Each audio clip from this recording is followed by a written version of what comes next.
दरम्यान मीरा भाईंदर आणि नाशिक या ठिकाणांची जिल्हा रुग्णालयांची आणि रुग्णालयांची म्हणजे सार्वजनिक आरोग्य व्यवस्थेची नेमकी काय अवस्था आहे याचा घेतलेला आढावा आपण पाहूया। मी आता सध्या भाईंदर येथील स्वर्गीय पंडित भीमसेन जोशी रुग्णालयामध्ये आहेत।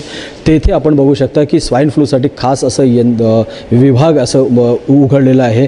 हे आहे स्वाइन फ्लूचे खास विभाग असं मीरा भाईंदर महानगरपालिकेने जे आहे हे उघडलेलं आहे। या कक्षाच्या आतमध्ये एकूण जे आहेत हे 6 बेड त्यांनी केलेले आहेत। तर सध्या आज दुपारी आता एक पेशंट आलेला आहे जो स्वाइन फ्लूमुळे सस्पेक्टेड आहे, त्याची तिथे येथे उपचार वगैरे सुरू आहेत।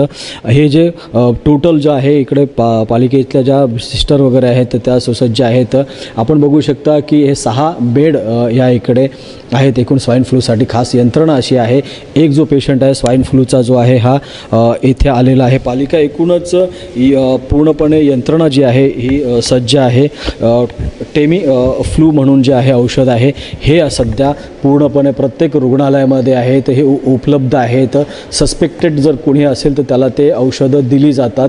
सध्या स्वाइन फ्लूच्या लक्षणामध्ये ताप येणे, डोकं दुखणं हे आजार होते। मात्र सध्या आता नवीन एक लक्षणाचं हे आढळून आलेले आहेत की पोटात दुखणं, उलटी होणं, जुलाब होणं अशी ही सस्पेक्टेड आढळतात। त्यामुळे जर तुम्हाला उलटी जुलाब असंही होत असेल तरीही तुम्ही तात्काळ जे आहे पालिका रुग्णालयामध्ये या संबंधित खाजगी रुग्णालयामध्ये लवकरात लवकर तपासणी करावं असं आवाहन करण्यात येत आहे। प्रभाकर कुडालकर, ABP माझा, मीरा रोड।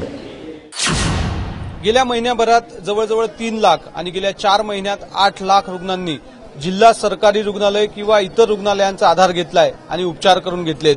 याच्यामध्ये विशेषतः मलेरिया, डेंग्यू, तापाचे आणि साथीच्या आजारांचे रुग्ण मोठ्या संख्येने आहेत। आपण बघू शकतो जिल्हा रुग्णालयातली ही सगळी रांग। खरं तर ग्रामीण भागातली अर्थव्यवस्था जी आहे आरोग्याची जी व्यवस्था आहे ती फारशी चांगली नाही आणि त्याच्यामुळे अनेक लोकांना ग्रामीण भागातून उपचारासाठी थेट जिल्हा रुग्णालय गाठावं लागतं आणि त्याच्यामुळे सकाळपासून या ठिकाणी अशा पद्धतीनं रुग्णांची रांग लागलेली असते। जिल्हा प्रशासन जे आहे, आरोग्य व्यवस्था जी आहे ती औषध पुरवठा मोठ्या प्रमाणावर आहे आणि व्यवस्थितरित्या हे सगळं नियोजन केलं जात आहे असा दावा करतेय। परंतु शहरात बरी परिस्थिती असली तरी सुद्धा ग्रामीण भागात मात्र प्राथमिक आरोग्य केंद्रांमध्ये अजूनही डॉक्टरांची उपस्थिती नसते, हा एक मुख्य प्रश्न आहे। विशेषतः जिल्हा परिषदेच्या अंतर्गत येणाऱ्या आरोग्य विभागांमध्ये औषधांचा आणि कर्मचाऱ्यांचा मोठ्या प्रमाणावर तुटवडा आहे। त्याच्यामुळे रुग्णांना थेट शहराची आणि जिल्हा रुग्णालयाची वाट धरावी लागते। ग्रामीण भागातच नाही तर खुद्द नाशिक शहरात सुद्धा आरोग्य व्यवस्थेचे 3-13 झाल्याचं पाहायला मिळतं। गेल्या 2 दिवसापासून त्र्यंबकेश्वर गावामध्ये उपकेंद्र आणि प्राथमिक आरोग्य केंद्र जे तिथे डॉक्टर उपस्थित नसल्यामुळे स्थानिक लोक आंदोलन करत आहेत।